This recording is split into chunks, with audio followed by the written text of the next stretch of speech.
Hey everybody, it's Master Gallengeist here, bringing you my review for The Amazing Spider-Man issue 800. And this was a very good celebration of Spider-Man's 800th issue, while also bringing a nice culmination to the whole Red Goblin arc.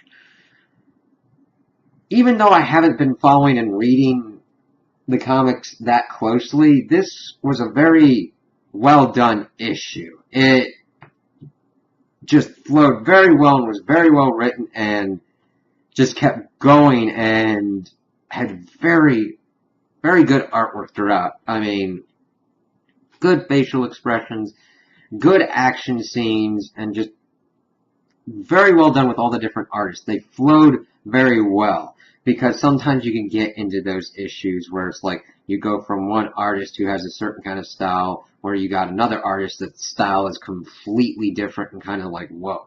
This just flowed very well together, and I liked how it was structured in chapters. And we got to see what was going on through the whole thing. So we start off and we see that Spider-Man is trying to make sure that all of his allies are okay, and Flash Thompson with his anti-venom is staying behind to make sure everybody's okay and get them the attention they deserve. So Spidey's new idea is to go and get some more anti-venom because that seems to be the only thing that affects the Red Goblin. Heat and Sonic do not affect him like the usual symbiotes do. While he's going to do that, we see that J. Jonah Jameson, who had been tortured by the Red Goblin and gave up information about Peter, is trying to make amends for this and decides to contact Eddie Brock to get him and Venom to help them out. Well, Peter makes it to the alchemic's place where the anti-venom is supposed to be stored, but finds out that all the people have been killed and that the anti-venom is gone. And of course, the Red Goblin starts gloating and throwing fiery symbiote pumpkin bombs at him, and he decides to say, alright then, you screwed up, Peter, now I'm going to start killing everybody. This is when he's thinking Aunt May first, but he goes after Mary Jane first at Stark Towers. And we've learned from her that Iron Man and the Avengers are in space at the moment, so it's like, yeah, Norman kind of going after someone on Stark property. Stark would have been there.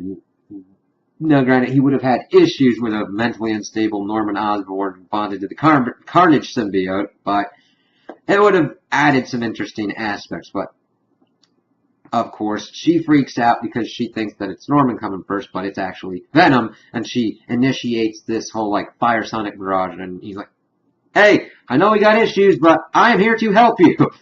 That's, of course, when Norman pops up, and they start fighting it out, and Mary Jane decides to trust him and turn off what's going on, and he's like, thank you. And it's really cool seeing how Eddie and the symbiote have changed over the years. Because I've heard and seen what's been going on and all the whole thing going on there, but it's cool seeing these kind of character moments.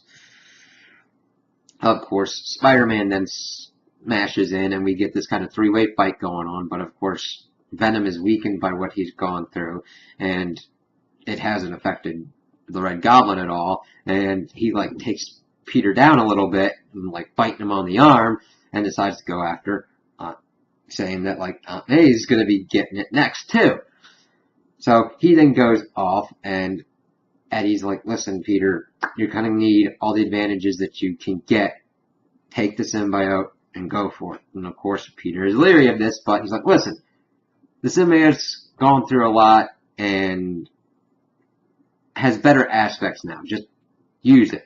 And Peter does. So that was a really cool moment seeing him take that on. We also cut to seeing that Norman's plan was to use Normie to go after Aunt May, because we had seen that Peter had checked in with Harry and Liz to see how they were doing and to get the lead on the anti-venom. Of course, he then Normie then goes into his little symbiote mode as well, but before he can go after Aunt May, we get Doc Ock coming in to save her. I'm like, wow, that's pretty cool. And of course, JJ's trying to figure out how to help again as well, using kind of like a Spider Slayer bot to assist in this as well, calling Peter and telling them that he's the one that sent Venom, and Peter's like, that sounds like a crazy idea. And Jonah Jameson is like, well, did it work? He's like, that's not the point.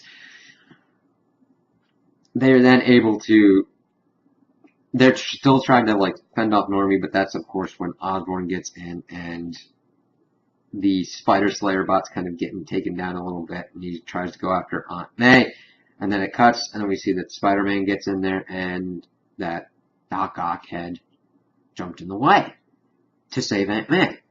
And Peter's dumbfounded. He's like, holy crap, you did that to save her. And he's like, yeah, it's because of your memories and your sense of right and wrong, and I couldn't let anybody hurt this dear sweet old lady. And this is another great thing that Peter does is he goes, listen, I know we've had bad blood and everything between us, but this earns you a clean slate. And I'm like, that's a big thing of Peter to do. Forgiveness like that, often over all the kind of weird stuff that's happened, especially between Peter and Doc Ock, is a big thing. So I'm like, yeah, so he goes after and tries to get after Osborn. That's, of course, when Flash kind of enters the fray, because Osborn's talking about how, oh, you think you've won, Peter? All the people that I've hurt, I've left little bits of myself, and if I snap my fingers, they'll all die. And then he does, but it doesn't work. That's, of course, when Flash comes into the picture saying, yeah, I knew something was up, and he went through and had taken out all the things, so everybody was safe. But he doesn't have enough anti-venom left. So it kind of starts getting into a fight, and Osborn mortally injures Flash, and this sets off Peter and the symbiote. He kind of venoms out and fucking like hoo-ha punches fucking Red Goblin into Times Square. It's crazy. And he's like going crazy, but Flash is able to talk him down, and he's like, listen, it's alright, Peter. I always thought of you as my best friend as he dies. I was like, crap. And then, of course, Peter has to get to Times Square pretty quickly because the Red Goblin's got another idea in his head. Oh, I don't have to kill those closest to you. You care about everybody. I'm just going to start murdering people. Which he starts doing with a Spider-Man cosplayer that like takes pictures like, hey, this is my corner. And he's going crazy and everything. And Peter's able to get in there. They're kind of fighting and all that. And while J. Jonah Jameson is trying to get there to help Peter. And he's not doing very well because there's fire and everything around him. It's kind of messing with the symbiote, and he's not really getting at. He thinks that the Red Goblin doesn't have any weaknesses, but the thing that is Norman Osborn's greatest weakness is his pride, and we can see that throughout everything. We had seen that he had attempted to take over. Harry Osborn, well, changed name, but Harry and Liz's company. He had tried to use Normie to do that, to take over that company previously.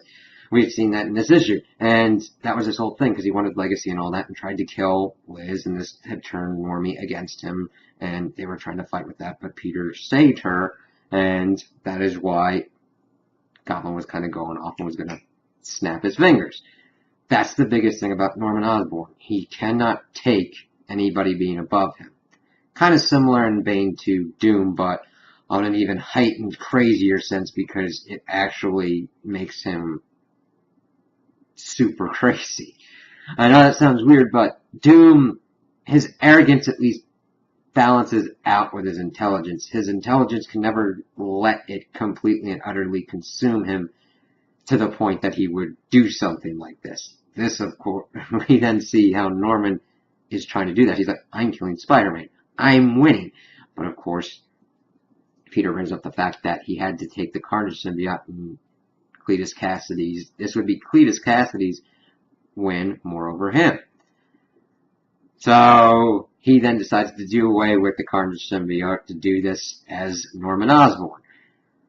Peter then decides to let Venom go and say, hey, thanks. And I really like this page because it shows them both getting rid of the symbiotes, but in very different ways. Peter asks the symbiote to go, and he says, don't worry, get yourself out of here and be okay, which is a big thing for Peter to do to symbolize how he's like, okay, I might not trust you, but you've helped me out, and you've helped all these other people out. Get yourself to safety. Osborn rips off the Carnage symbiote, and they just start banging it out. really great fight as he's like hitting him for everything that he's got. It very much reminds me of kind of the Ultimate Spider-Man when Ultimate Spider-Man was going against that Norman Osborn.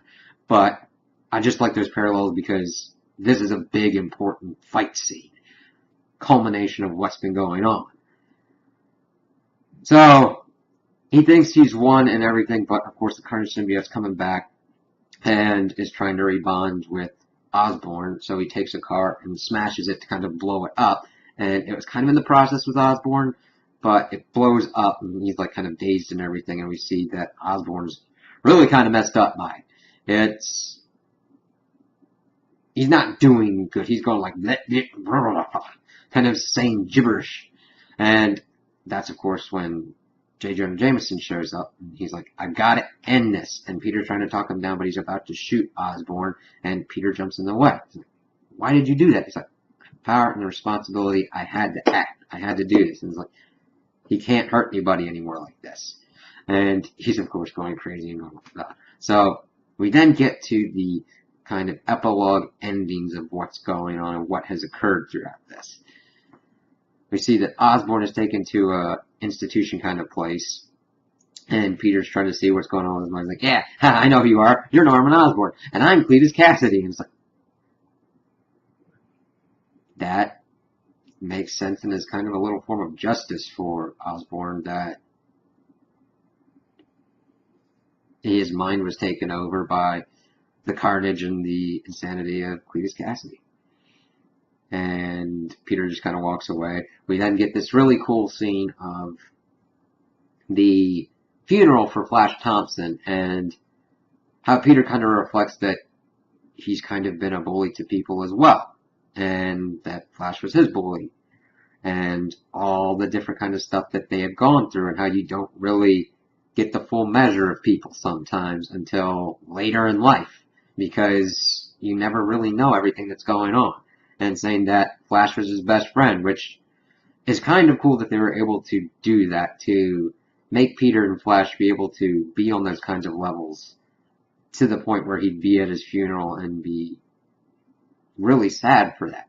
And just showing how good of a person Peter is to come to terms with some of the things that he has done and come to terms with some of the things that Flash has done and be able to say that he's my best friend. And all that was just really cool.